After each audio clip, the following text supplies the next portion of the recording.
آئے رمضان کے مہینوں میں غریبوں کو ساڑیاں دینے والوں،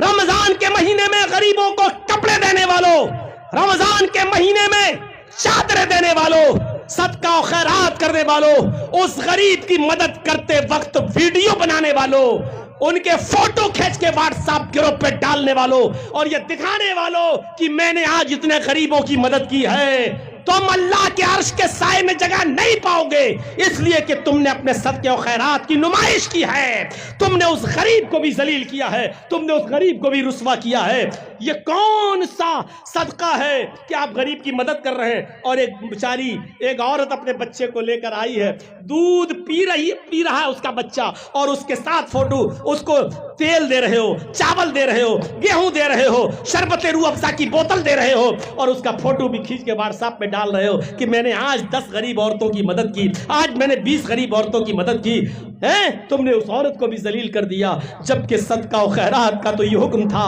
کہ تم داہنے ہاتھ سے دو تو بائیں ہاتھ کو بھی خبر نہ ہو، یعنی اس عورت کی اور اس آدمی کی بھی عزت داؤں پہ نہ لگے، اس کی بھی بے عزتی نہ ہو جس کو آپ دے رہے ہو۔ تمہیں نمائش کی پڑی ہوئی ہے،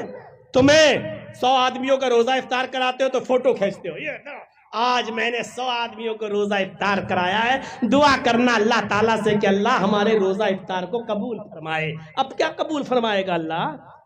تو نے پہلے ہی اس کی نمائش کر دی ہے، تیرے اندر کا اخلاص پہلے مر چکا ہے۔ رجل تصدق بصدقۃ فاخفاها حتى لا تعلم شماله ما تنفق يمينه۔ 7 آدمی وہ اللہ کے عرش کے سائے میں ہوگا جس نے کسی کو چھپا کر چپکے سے صدقہ اور خیرات کیا ہوگا، اور اتنا چپکے سے دیا ہوگا کہ داہنے ہاتھ سے دیا ہو اور بائیں ہاتھ کو بھی کسی کو خبر نہ ہو، بائیں ہاتھ کو بھی خبر نہ ہو، چپکے سے دیا ہو، دائیں ہاتھ سے دیا ہو اور بائیں ہاتھ کو بھی خبر نہ ہو۔ اس کا مطلب کیا ہے؟ مطلب یہ ہے شوہر اگر صدقہ کر رہا ہے تو بیوی تک کو پتہ نہ چلے، اور بیوی صدقہ کر رہی ہے، کسی غریب کی مدد کر رہی ہے تو شوہر کو بھی پتہ نہ چلے، باپ دے رہا ہے تو بیٹے کو بھی پتہ نہ چلے، اور بیٹا دے رہا ہے تو باپ کو بھی پتہ نہ چلے۔ یہ ہے چپکے سے دینے کا مطلب۔ حضرت یوسف علیہ السلام کے پاس کیا موقع نہیں تھا؟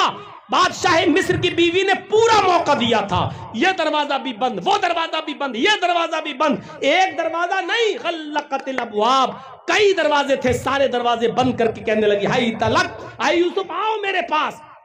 اور یوسف اگر اس کی بات مان لیتے تو 5 انگلی گھی میں، یوسف اگر اس کی بات مان لیتے تو کتنا قریبی بن کے رہتے، بادشاہ کی بیوی کتنا عزت دیتی، کتنا سمان دیتی، اپنے شوہر سے بھی چھپاتی، عزت بھی دیتی، دولت بھی دیتی، پیسہ بھی دیتی، اور اپنا جسم بھی دینے کے لیے تیار تھی، لیکن حضرت یوسف علیہ السلام بچے رہے اور یہی کہتے رہے قال معاذ اللہ، اللہ کی پناہ، اللہ کی پناہ، اللہ سے ڈرتے رہے اور اس عورت کے قریب نہیں گئے۔ تو میرے بھائیوں، زنا سے بچنے والوں کے بہت سے واقعات ہیں۔ تو رجل